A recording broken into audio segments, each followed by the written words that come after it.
হে চাচা, তুমি কি জানো আমার উটটাকে কে হত্যা করেছে? তুমি কি জানো আমার উটটাকে কে মেরেছে? এই কথা নৌজন যুবক বলার পর ওই বুড়া লোক, বৃদ্ধ লোক, সরল মনা মুসলমান আল্লাহর গোলাম ডাকটা বলে, হে নৌজন যুবক, তোমার উট আমার খেজুরের বাগানের চারা নষ্ট করতেছিল। আমি অনেক টানাটানি করলাম, কিন্তু তোমার উটটাকে আমি বাগান থেকে সরাইতে পারলাম না। ছোট একটা পাথর দিয়ে ঢিল দেওয়ার পর মাথার হাড় ভেঙ্গে রক্ত খনন হয়ে উটটা মৃত্যুবরণ করেছে। হে মুসলমান ইমানদার আল্লাহর গোলামের দল, এই নৌজন যুবক এই কথা শোনার পর মাথা গরম, রাগের মাথায় নিজেকে আর কন্ট্রোল করতে পারে নাই। আল্লাহর বান্দা বুড়া লোকটা ওই বৃদ্ধ লোককে মারতে শুরু করেছে। ওই বুড়া লোক নৌজন যুবকের মার সহ্য করতে পারে নাই। ওই বুড়া লোকটা মার খাইয়া আল্লাহর বান্দা দুনিয়া থেকে চিরদিনের জন্য বিদায় হয়ে গেছে। রে মুসলমান ইমানদার আল্লাহর গোলাম, কত বাংলাদেশে এই দেশের মানুষ একজন আরেকজনকে হত্যা করে বিদেশ চলে গেছে, ঠিক কিনা? কত মানুষের টাকা জমিন আত্মসাৎ করে দেশ ত্যাগ করে গেছে। কিন্তু নৌজন যুবক চিন্তা করে, আমি একটা উটের পরিবর্তে আল্লাহর এক বান্দা, একটা মানুষকে আমি হত্যা করে ফেললাম। এখান থেকে পলায়ন করা আমার দ্বারা সম্ভব। এখান থেকে আমি বেগে যাইতে পারবো, দুনিয়ার কেউ জানবে না, কেউ দেখবে না। আমি যে তাকে হত্যা করলাম, দুনিয়ার আল্লাহর কোনো বান্দা আর দেখে নাই। কিন্তু আল্লাহর বান্দা নৌজন যুবক, তার অন্তরের মধ্যে, তার মাথার মধ্যে ঢুকে গেছে, আমি যে কাজটা করলাম এখান থেকে আমি পলায়ন করে বাঁচতে পারবো। মৃত্যুর পরে কিয়ামতের ময়দানে আল্লাহর আদালতে আমি আল্লাহর সামনে দাঁড়ায়া জবাব দিতে পারবো না। হে মুসলমান ইমানদার আল্লাহর গোলাম, নৌজন যুবক কিয়ামতের কথা চিন্তা করে স্থির হয়ে এখানে দাঁড়ায় আছে, এখান থেকে পলায়ন করে নাই। আল্লাহ তাআলা বলেন, ওয়ালিমান খাফা মাকামা রাব্বিহি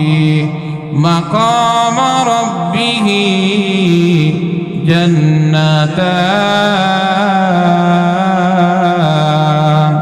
এই দুনিয়ার মধ্যে যেন কিয়ামতের চিন্তা করিয়া আল্লাহর আদালতে দাঁড়াইয়া আমার জবাব দিতে হবে। এই বই নিয়ে যারা দুনিয়াতে জীবন যাপন করবে, আল্লাহ বলেন, বান্দা একটা নয়, দুইটা নয়, এই দুনিয়ার 10টা সমান নিম্নের জান্নাত আমি আল্লাহ তোমাকে দান করব। আমার ভাইয়েরা, কিতাবের মধ্যে উল্লেখ করা হয়, মিনাশ শাইতানির রাজিম, বিসমিল্লাহির রহমানির রহিম। ইয়া আইয়ুহাল্লাযীনা আমানু ইত্তাকুল্লাহা হাক্কা তুকাতিহি ওয়া লা তামুতুন্না ইল্লা ওয়া আনতুম মুসলিমুন।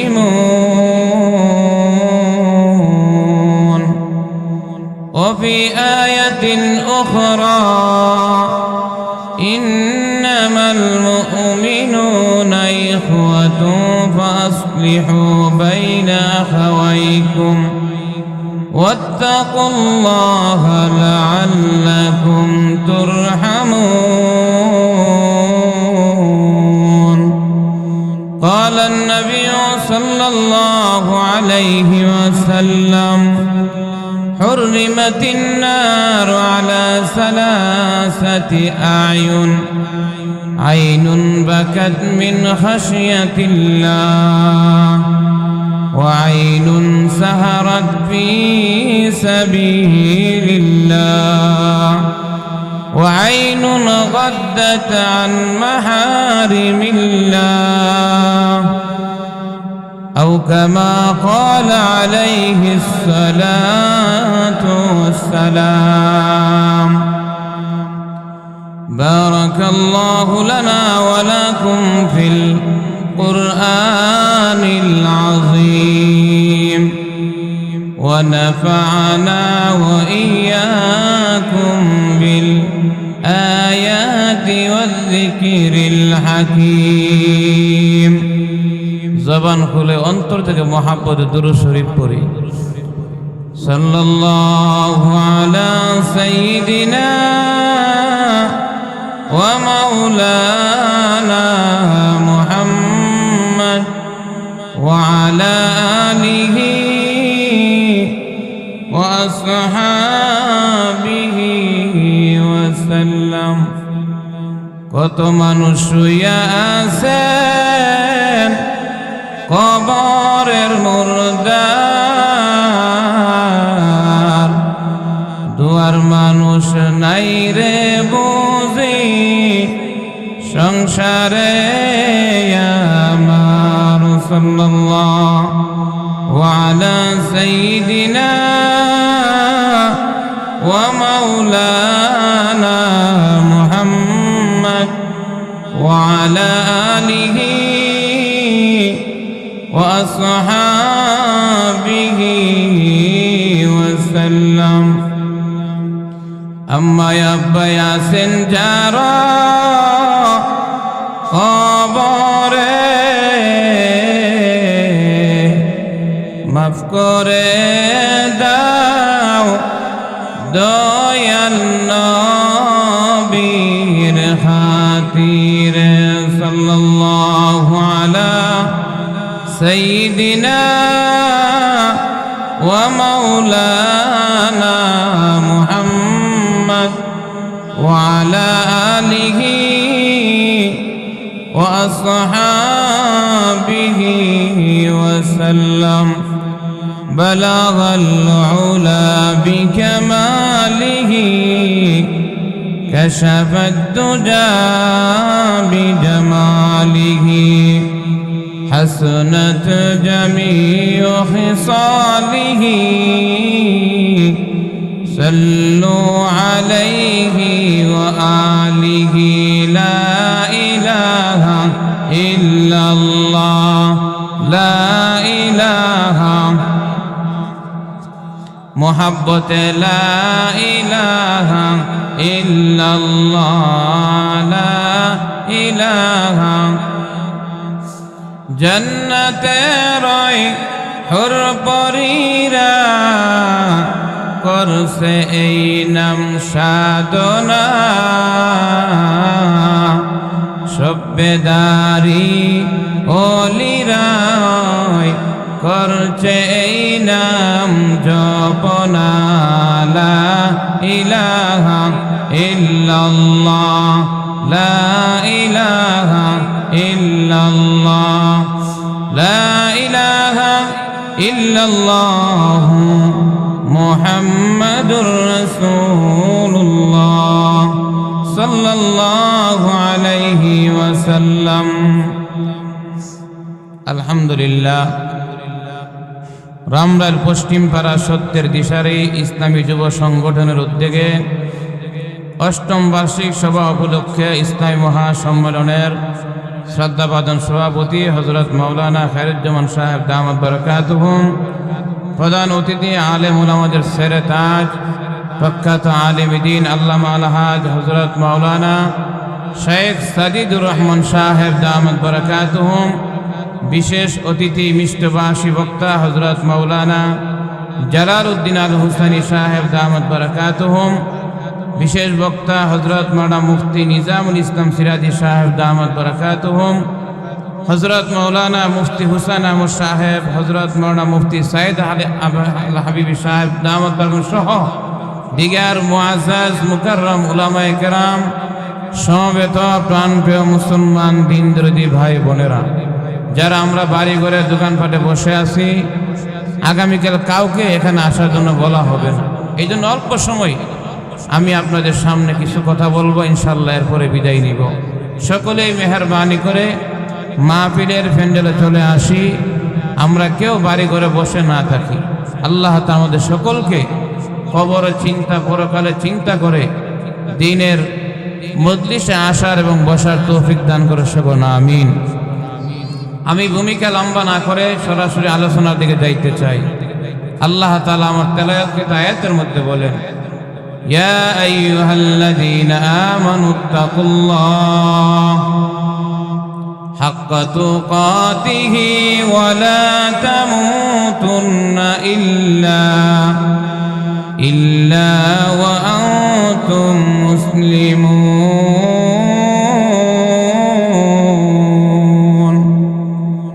ভাইয়ের আমার, আল্লাহ তাআলা আয়াতের মধ্যে বলেন, হে ঈমানদাররা, তোমরা আমরা আল্লাহকে ভয় করো, ভয় করার মতো ভয় করো।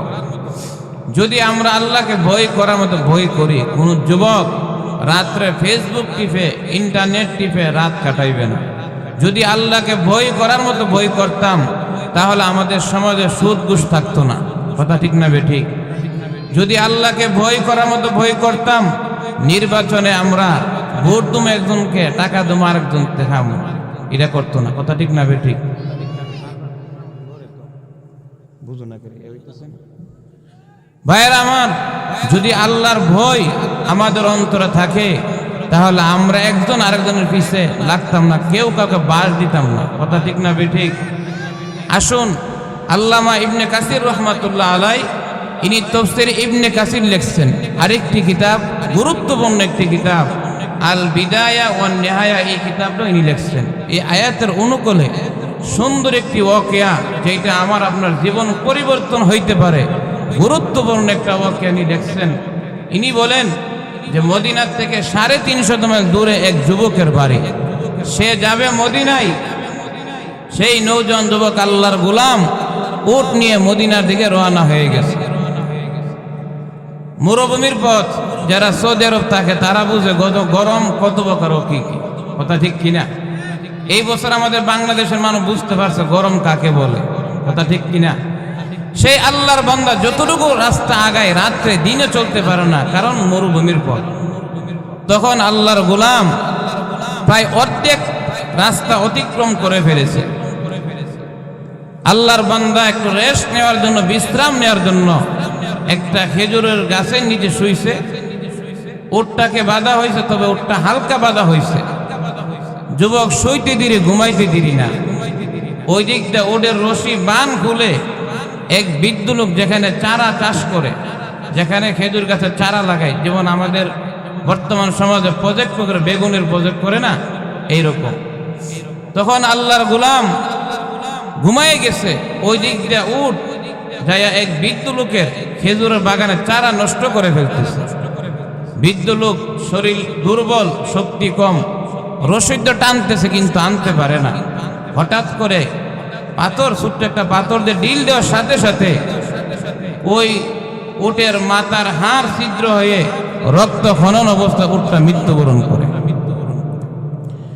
ওই দিক দিয়ে নৌজন যুবক আল্লাহর গোলাম যে গাছের নিচে ঘুমায় আছে, শুয়ে আছে, খেজুর ফাঁকি দিয়া সূর্যের আলো তার চেহারার মধ্যে লাগার সাথে সাথে তার ঘুম ভেঙে গেছে।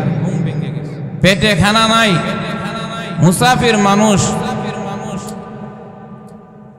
রাগের মাথায় আল্লাহর বান্দা নৌজন যুবক উট তালাশ করতেছে। উট তালাশ করার পরে যায় দেখে খেজুর বাগানের সামনে রক্ত খনন হয়ে একটা উটটা মৃত্যু অবস্থায় পড়ে আছে, আর একটা বৃদ্ধ লোক বাগানের সামনে বসা। নৌজন যুবক রাগের মাথায় ডাকদা বলেন, রে আল্লাহর বান্দা, হে যা, তুমি কি জানো আমার উটটাকে কে হত্যা করেছে? তুমি কি জানো আমার উটটাকে কে মেরেছে? এই কথা নৌজন যুবক বলার পর ওই বুড়া রূপ বৃদ্ধ লোক, সরল মনা মুসলমান আল্লাহর গোলাম ডাকদা বলে, হে নৌজন যুবক, তোমার উট আমার খেজুরের বাগানের চারা নষ্ট করতেছিল। আমি অনেক টানাটানি করলাম, কিন্তু তোমার উটটাকে আমি বাগান থেকে সরাইতে পারলাম না। ছোট একটা পাথর দিয়ে ডিল দেওয়ার পর মাথার হাড় ভেঙ্গে রক্ত খনন হয়ে উটটা মৃত্যুবরণ করেছে। হে মুসলমান ইমানদার আল্লাহর গোলামের দল, এই নৌজন যুবক এই কথা শোনার পর মাথা গরম রাগের মাথায় নিজেকে আর কন্ট্রোল করতে পারে নাই। আল্লাহর বান্দা বুড়া লোকটা ওই বৃদ্ধ লোককে মারতে শুরু করেছে। ওই বুড়া লোক নৌজন যুবকের মার সহ্য করতে পারে নাই। ওই বুড়া লোকটা মার খাইয়া আল্লাহর বান্দা দুনিয়া থেকে চিরদিনের জন্য বিদায় হয়ে গেছে। রে মুসলমান ইমানদার আল্লাহর গোলাম, কত বাংলাদেশে এই দেশের মানুষ একজন আরেকজনকে হত্যা করে বিদেশ চলে গেছে, ঠিক কিনা? কত মানুষের টাকা জমিন আত্মসাৎ করে দেশ ত্যাগ করে গেছে।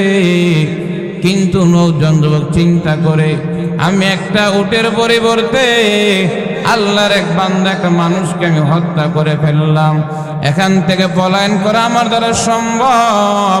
এখান থেকে আমি বেগে যাইতে পারবো, দুনিয়ার কেউ জানবে না, কেউ দেখবে না। আমি যে তাকে হত্যা করলাম দুনিয়ার আল্লাহর কোনো বান্দা আর দেখে নাই।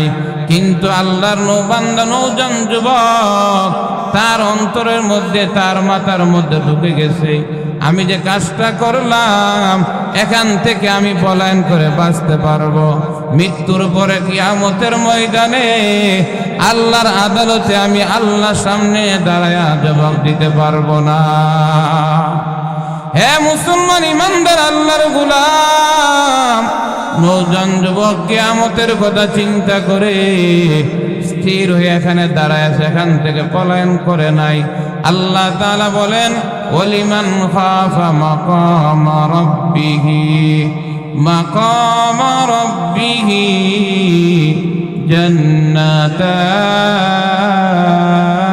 জান্নাতান। এই দুনিয়ার মধ্যে যেন কিয়ামতের চিন্তা করিয়া আল্লাহর আদালতে দাঁড়াইয়া আমার জবাব দিতে হবে। এই বই নিয়ে যারা দুনিয়াতে জীবন যাপন করবে, আল্লাহ বলেন বান্দা একটা নয়, দুইটা নয়, এই দুনিয়ার 10টা সমান নিম্নের জান্নাত আমি আল্লাহ তোমাকে দান করব। আমার ভাইয়েরা, কিতাবের মধ্যে উল্লেখ করা হয় আল্লাহর বান্দা নৌজন যুবক কিয়ামতের কথা চিন্তা করে এখান থেকে পলায়ন করে নাই, বেগে যাই নাই।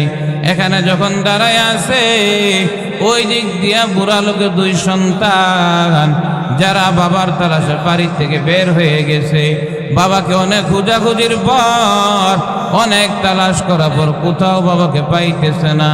অনেক তালাশ করার পর এসে দেখে খেজুর বাগানের সামনে একটা মৃত অবস্থায় একটা উট পড়ে আছে। আল্লাহর বান্দা নৌজন যুবক দাঁড়ায় আছে, এসে দেখে বাবার লাশটা খেজুর বাগানের সামনে পড়ে আছে।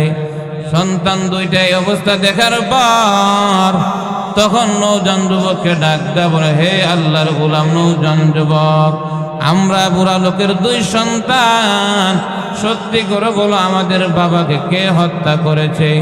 নৌজন যুবক বলে, হে নৌজন সন্তানেরা, ও নৌজন যুবকেরা, তোমার বাবাকে কেউ হত্যা করে নাই, তোমার বাবাকে আমি হত্যা করেছি।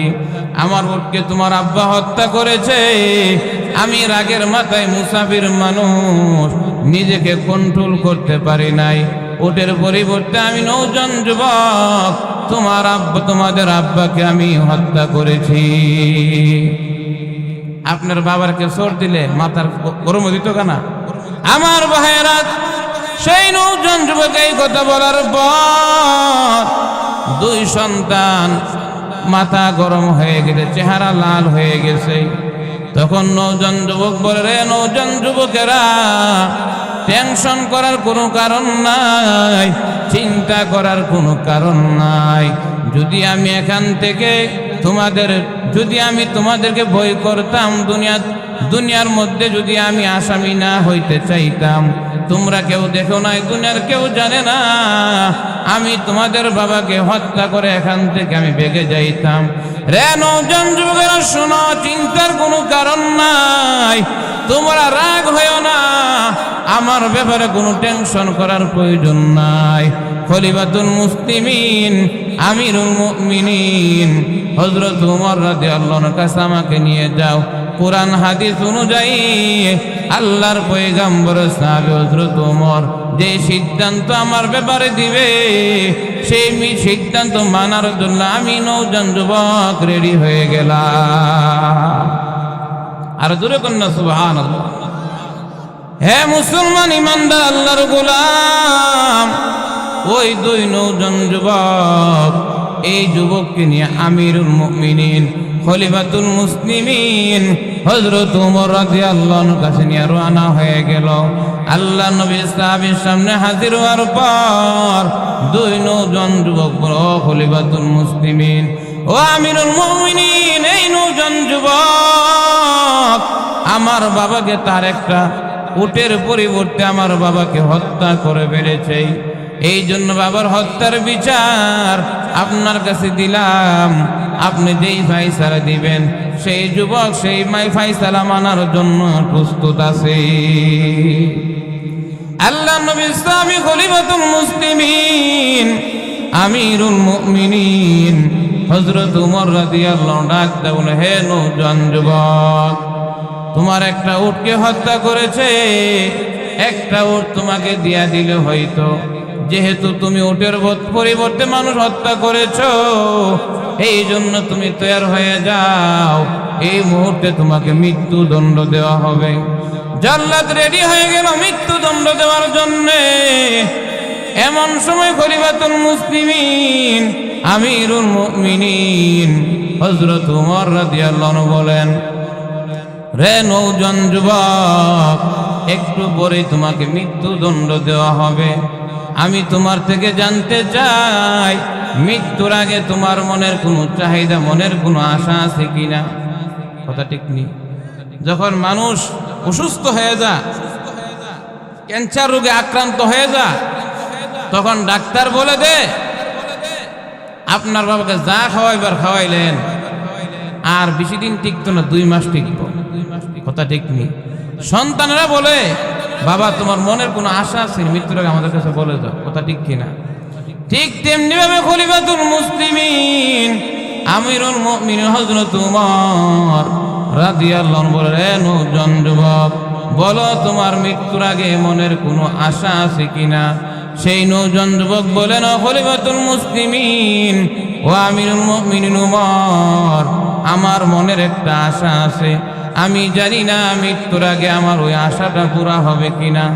আল্লাহ নবী ইসলামী বলেন, হে নওজোয়ান যুবক, বলো মৃত্যুর আগে তোমার কি মনের চাহিদা, মনের কি আশা?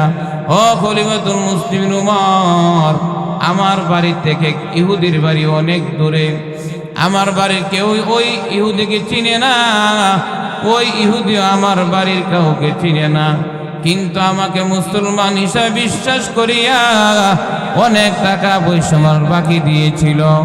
আমাকে যদি আপনি একটু ছুটি দিতেন, আমি ঋণ পরিশোধ করে শান্তিতে মরে যাইতাম। দূরে কোন সুবহানাল্লাহ। আর আমাদের সমাজে 12 মাসে এক দোকান থেকে বাকি মাল আইন না, 13 মাসে দোকানের কাছেও জানা, বিলাই জীবন সুটকি হয় মুখ চালা। আমাদের সমাজের লোকেরা এরকম আছে কি নাই? আমার ভাইয়েরা, খলিফা তোমাকে 1 মাসের ছুটি দেওয়া যাবে যদি তুমি তোমার কোনো ভাইকে জিম্মাদারি বানাইতে পারো। আর এখন তোমার সাথে 2-3 জন তোমার বাড়িতে তোমার সাথে পাঠাইলে এই 3 জন ফিরত আসবে কিনা এটার কোনো গ্যারান্টি নাই। আর 10-20 জন কাফেলা দেওয়া সম্ভব নয়, কারণ সাহাবায়ে কেরাম জায়গায় জায়গায় যুদ্ধরত অবস্থায়। হে নওজোয়ান যুবক, এই জন্য তুমি তোমার কোন ভাইকে এখানে জিম্মাদার বানাও। যদি আগামী মাসের প্রথম জুমার দিন তুমি আসো, তোমার ভাইকে ছেড়ে দেওয়া হবে। আর তুমি না আসো, তোমার জিম্মাদার ভাইকে মৃত্যুদণ্ড দিয়া তাদের বাবার হত্যার বিচার করা হবে। কেমন সুন্দর বিচার ব্যবস্থা তৎকালীন সময়ে ছিল। আল্লাহু আকবার, জোরে করুন আল্লাহু আকবার। আর বর্তমান টাকা দিলে ন্যায় বিচার শেষ। কথা ঠিক না ঠিক? কেন? আল্লাহর ভয় অন্তর না থাকার কারণে। হে নওজোয়ান যুবক ভাইরা, সেও তো একজন নওজোয়ান যুবক, আল্লাহর গোলাম। তখন ডাক দা বলেন, ও খলিফাতুল মুসলিমিন, ও আমিরুল মুমিনিন ওমর, মদিনায় আমার কেউ চিনা জানা কোনো লোক নাই, আমার রক্তের কোনো ভাইও নাই যাকে আমি জিম্মাদার বানাই এখান থেকে ঋণ পরিশোধ করার জন্য যাব। আমার রক্তের যদি ভাই থাকতো তাহলে আমাকে ঋণী হইয়া মরতে দিত না, ঠিক না বেঠিক? এই জন্য আমি কাউকে জিম্মাদার বানাইতে পারবো না। ও খলিফাতুল মুসলিমিন, আমাকে মৃত্যুদণ্ড দিয়া দেন। কিন্তু আমি কিসের জন্য কথাটা বলেছিলাম? ইহুদির থেকে আমি মাল এনেছি মুসলমান হিসাবে, আমাকে মাল বাকি দিয়েছে বিশ্বাস করিয়া, কিন্তু আমি কোনভাবে মারা গেলাম ইহুদি এটা তো জানবে না, শুনবে না।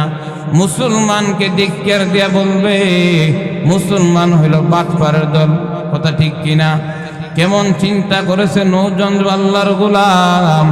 এমন সময় মৃত্যুদণ্ড দিয়া দিবে। আল্লাহ নবীর একজন প্রিয় সাহাবী হযরত আবু যর গিফারী রাদিয়াল্লাহু ডাকতে বলে, ও আমিরুল মুমিনিন ওমর, আল্লাহর নবীর জবান থেকে আমি নিজ কানে শুনেছি, আল মুসলিম আখুল মুসলিম, তার সাথে আমার রক্তের কোনো কালেকশন নাই। সুবহানাল্লাহ, তার সাথে রক্তের কোনো বন্ধন আমার নাই।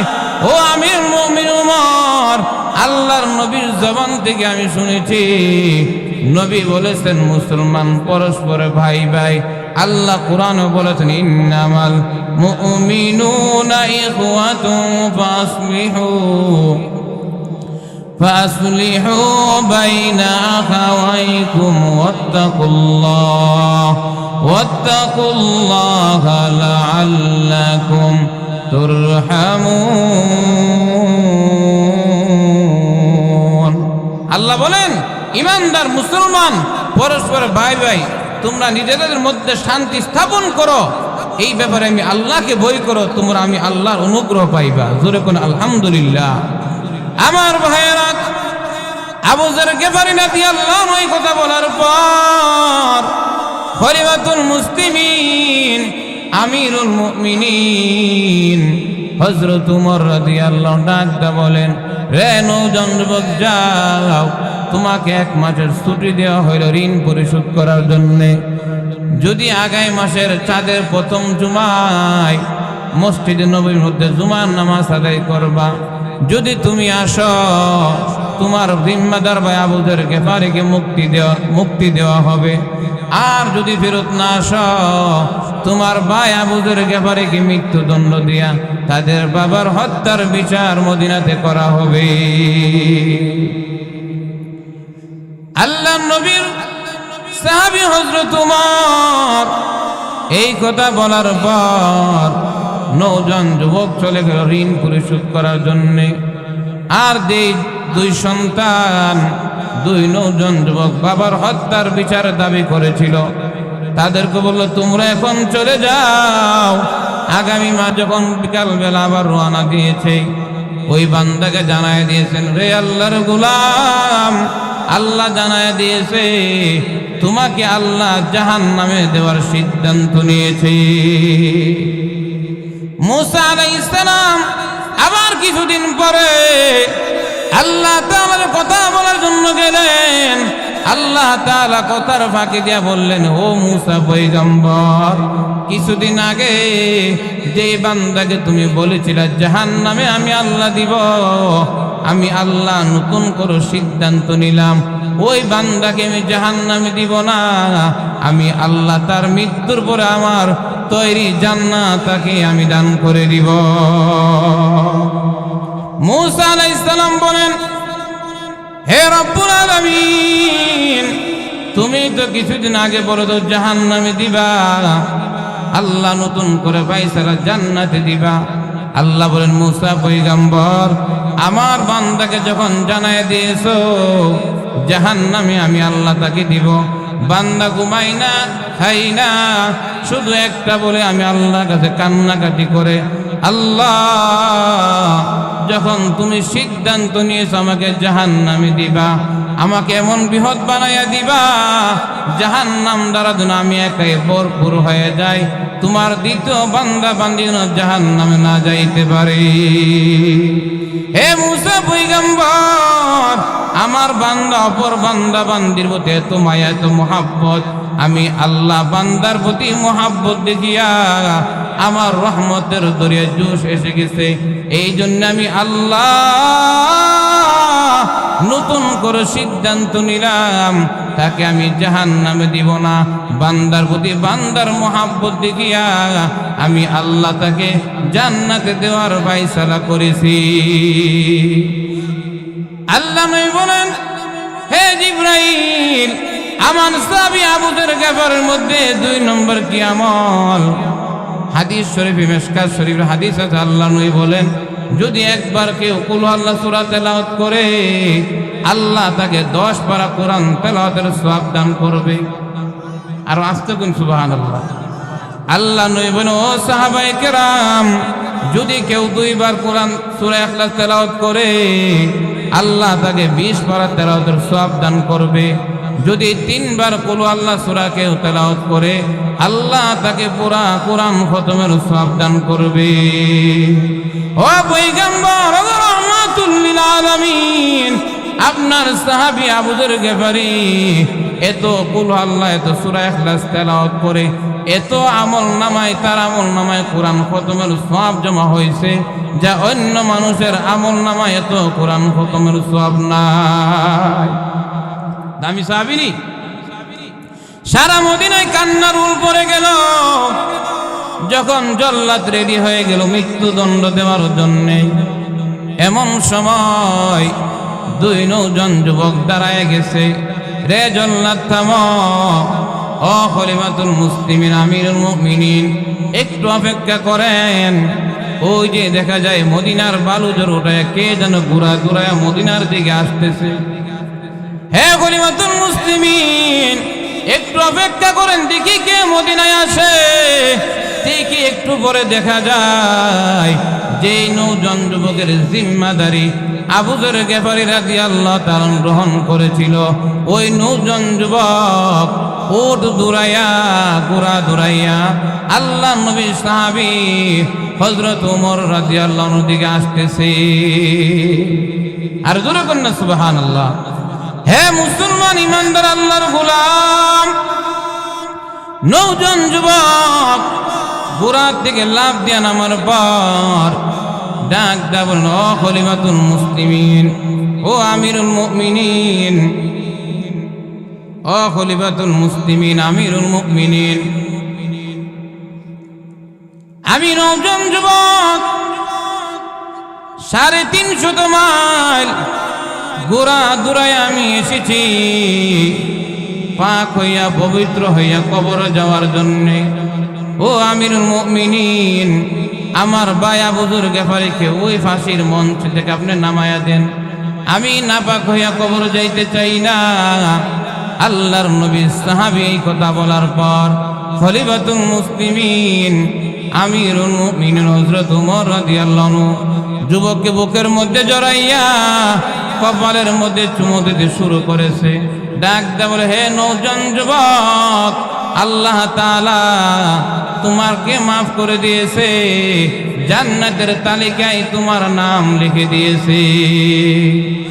রে 9 জন যুবক, যেই যুবক 350 মাইল ঘোড়া দৌড়াইয়া আসতে পারে মৃত্যুদণ্ড গ্রহণ করার জন্যে, সে ইচ্ছা করে কোনোদিন মানুষ মারতে পারে না।